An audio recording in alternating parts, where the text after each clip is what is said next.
So I'm going to go over some of the harder problems here from page 584. I'm actually going to start with number 16 here.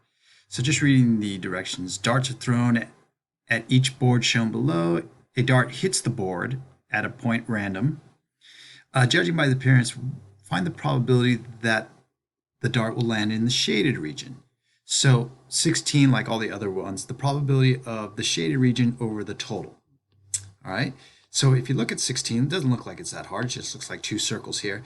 If you look closely at it, you'll notice here there's a little tick mark here and a tick mark here. And so let me highlight those tick marks. There's a tick mark here and a tick mark here. So the smaller circle will actually have a space of 1, 2. So that has a radius of 2.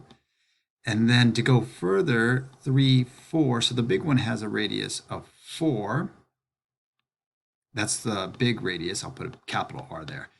And so you would look at that and go radius of 2, radius of 4. The probability of hitting the shaded region seems to be 1/2, 50%.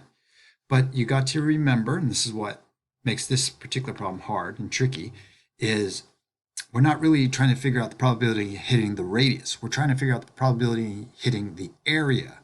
So the area of a circle is pi r squared. Pi r squared. So for the small one, the shaded region, which has a radius of 2, it's 2 squared. For the big entire circle, which has a radius of 4, it's 4 squared. This ends up being 2 times 2 is 4. This one is 4 times 4, 16. This reduces down to 1/4. So it's actually 25% chance of hitting the shaded region, not 50-50. You don't compare radius to radius. You compare area to area, and you actually end up with 1/4. Okay, now I'm going to try number 19, a pretty difficult one. We're trying to figure out what's the probability of throwing a dart, hitting the shaded region compared to hitting the total. So the shaded region, if you'll notice, there's a half circle here, that makes 1 circle, another half, that makes 2 circles. So basically, we got to figure out the area of 2 circles here for the shaded region. And then the total is the square plus the 2 circles. So I got to figure out the area of the square plus the 2 circles. All right, now one of the hardest parts is there's no number. We don't know what the side lengths are, or the radius is. So what I'm going to do, and it really doesn't matter which number you use, give yourself a number. And the reason why it's not going to matter is because I'll just say the side length of this square is 2 here. The reason why it's not going to matter is because ultimately we're going to have a fraction. And whether we have small numbers like this or big numbers like this, it will all reduce down to the proper answer. So I picked side length 2 and 2 for the square. But again, you could have picked 4 and 4, 8 and 8, doesn't really matter. So for the 2 circles, if I have a side length of 2, then that means this radius is 1. So here's the area of the 2 circles. One circle is pi 1 squared. So if I multiply that out, 1 times 1 is 1, times 2, this is 2 pi. That's the area of the 2 circles using a radius of 1.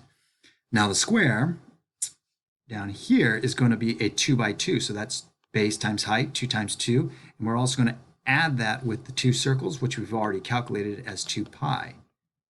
So this will end up being, on the bottom, 2 times 2 is 4 plus 2 pi. Now what is this going to end up? Now you can't just cancel out the 2 pi because of the 4. So what we can do, though, is apply this 2 pi to this number as well as this number. Or we can just flat out multiply it all out. Let's multiply it all out as well. Actually, let's not break it up into parts because since we're dealing with probabilities, we're not going to try to deal with this like a traditional fraction here. We're just going to figure out what the probability of this occurring is shaded over the total. So I'm going to take 2 pi, which is approximately 6.28, and then put that over 4 plus 6.28, which means 4 plus 6 is 10.28 on the bottom, over 6.28. If I go to the calculator and divide that, that is 61% chance that you will hit the shaded region for number 19.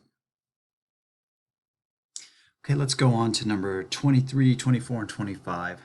It's basically the same geometric probability. A dart hits the square at any point random. What is the probability that the dart lands inside a circle, basically the shaded region? and then leave your answer in terms of pi. So they don't actually want you to divide it out. So you're going to actually end up with an answer that's a fraction here. If you look at number 23 here, the shaded region, or the circle, there's one circle there, so we're going to figure out the area of the shaded region, the circle, compare it with the total, which is a square. This is 6 is a side length of the square, so obviously the radius is 3, so this one should not be that hard. The area of the circle is pi 3 squared over the area of the square is base times height, 6 times 6. 3 squared on top is 9 pi over 36. And instead of going to your calculator and turning that into a flat out percentage, just go 9 divided by 36, which is 1/4, or you can put a 1 there or not, pi over 4. Okay, I'll just erase that 1. And then when you go on to also number 24, same idea here. Just basically you have 4 shaded regions, and so you've got to figure out the area of the 4. Now they have a little bit smaller radius. From here to here would be 1.5, because 1.5 plus 1.5 is 3. And then, of course, that's half of 6.